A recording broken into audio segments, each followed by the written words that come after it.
merci. Je sais pas s'il y a encore des étudiants dans la salle. Si, ils sont là, ils sont cachés derrière les livres. Ok. Donc, je vous refais une deuxième présentation. J'ai déjà présenté quelque chose hier.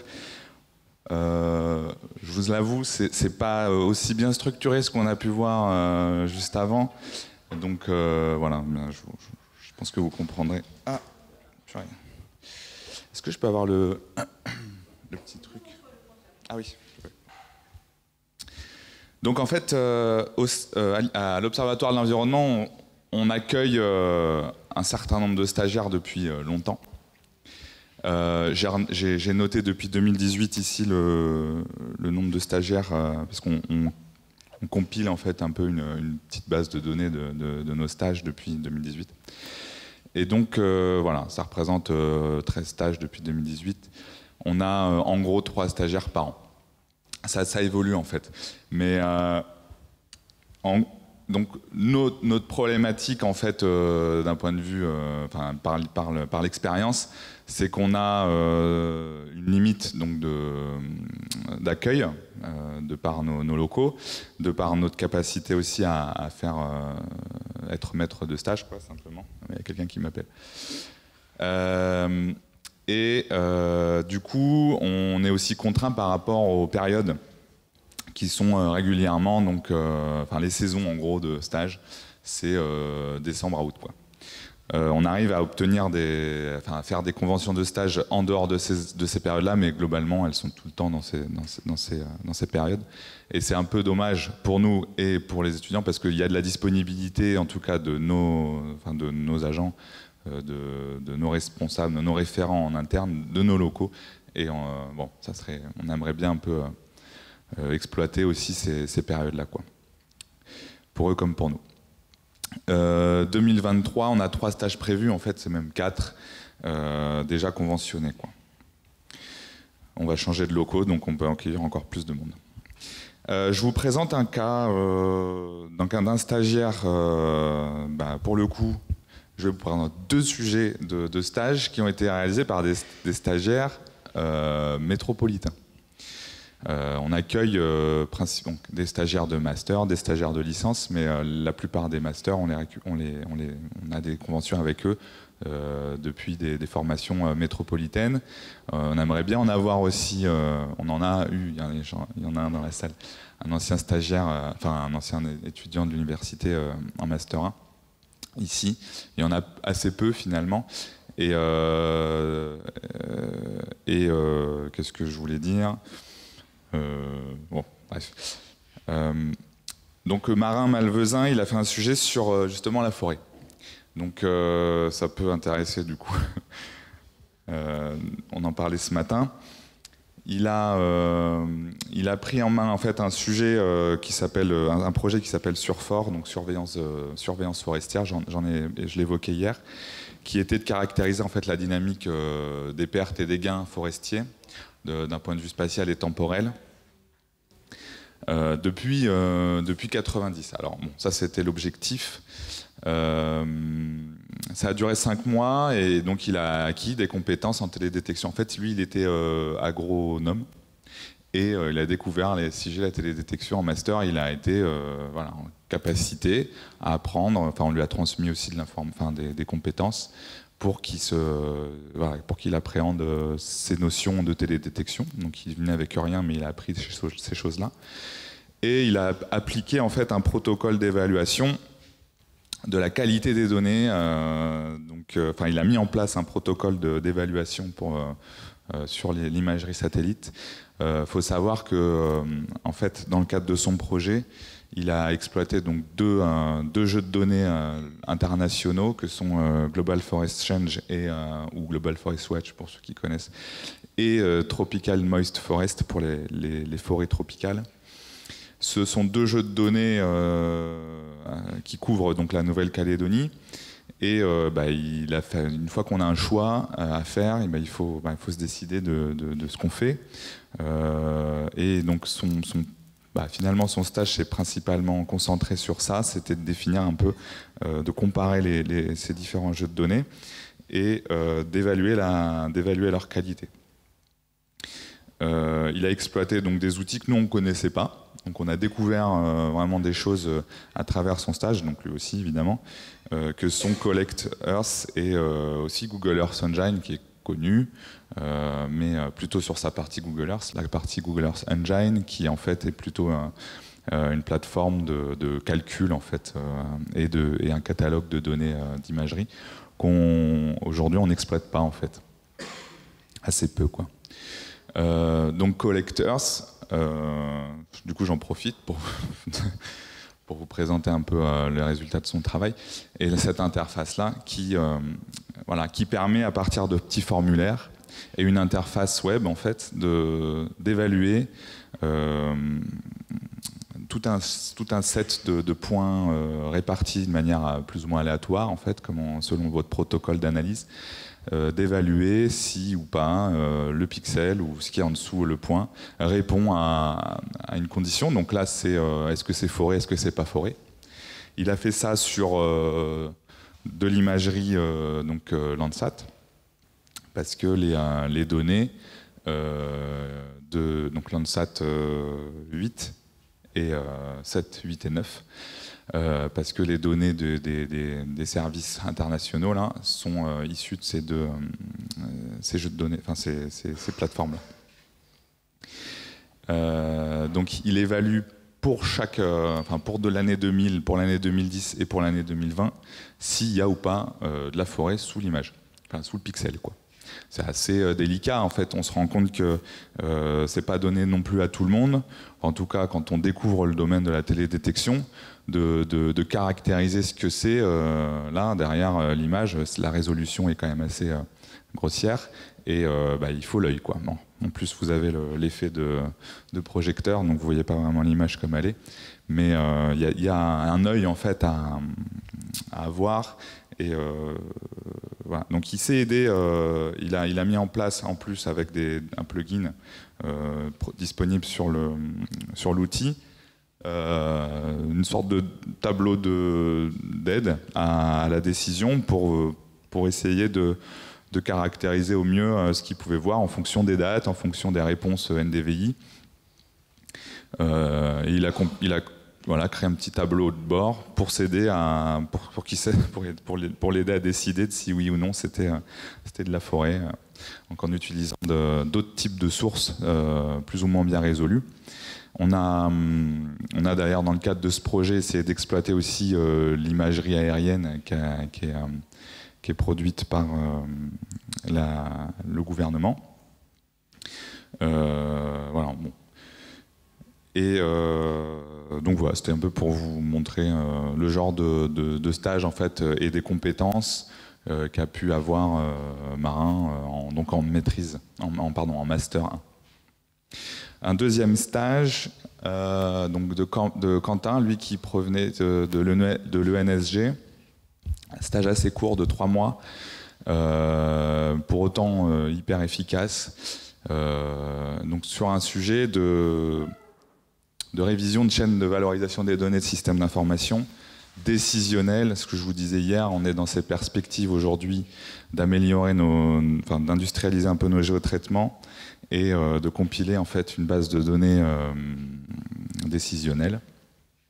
En fait, il y a des sujets qui se recoupent entre les différents acteurs de la géomatique. On est vraiment dans cette dynamique-là aussi. Lui, donc, il a obtenu des compétences beaucoup plus informatiques en fait sur la partie indexation des données et donc interpolation, donc là qui est plus géographique, géomatique. La mise en place d'une base de données décisionnelle, donc encore une fois dimension informatique. Le lien informatique et géomatique, il est ultra fort. Je rebondis sur ce que tu disais, Roman, tout à l'heure. Je suis complètement d'accord avec ça. On a besoin de compétences mixtes, en fait. Et elles sont rares et menacées, j'ai envie de dire. Mais en fait, il faudrait qu'il y ait vraiment des ponts, des passerelles entre ces deux disciplines, parce que voilà, on a fait aussi des recrutements, on a galéré à trouver des compétences localement sur ces trucs-là. Donc base de données décisionnelles, data warehouse, data mart. Donc ce qui est bien, c'est que Roman on a expliqué un peu ce que c'était hier. Et de la programmation, Python, SQL, et de la parallélisation de traitements pour assurer des calculs lourds en fait, et accélérer donc ces traitements.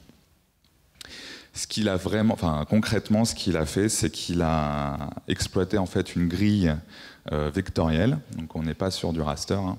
Grille vectorielle multi-échelle, multi-résolution, développée par Uber en fait. Vous connaissez Uber, je pense. Qui est un système mondial de gestion des flux de voitures, de demande de transport de voitures, donc rien à voir avec notre domaine. Mais ils ont développé cette grille-là, qui est en fait hiérarchique et qui permet d'obtenir en fait en un point donné différentes résolutions graphique en fait. Elle est hexagonale et elle a des intérêts spécifiques du fait que ça soit des hexagones, parce que les voisins d'un hexagone sont tous à égale distance. Notamment, ça fait partie des critères.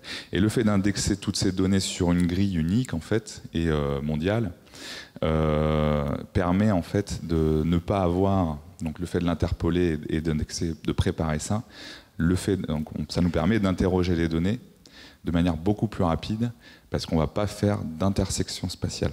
On sait que c'est très coûteux de faire ces requêtes en fait, spatiales. Donc on va exploiter plutôt la technologie de base des systèmes d'information, d'utiliser des index, donc là pour le coup Uber, qui sont purement numériques en fait. Et donc c'est un sujet qui est encore en cours, on va continuer à développer la question, c'est pas encore du tout en production. Mais voilà, l'idée c'est qu'en tout point du territoire, on est, tout hexagone en fait, on est l'ensemble de dépressions environnementales, pour nous, c'est ça qui nous intéresse, qu'on ait l'ensemble des pressions environnementales qui sont liées, quoi. Donc avec les indicateurs.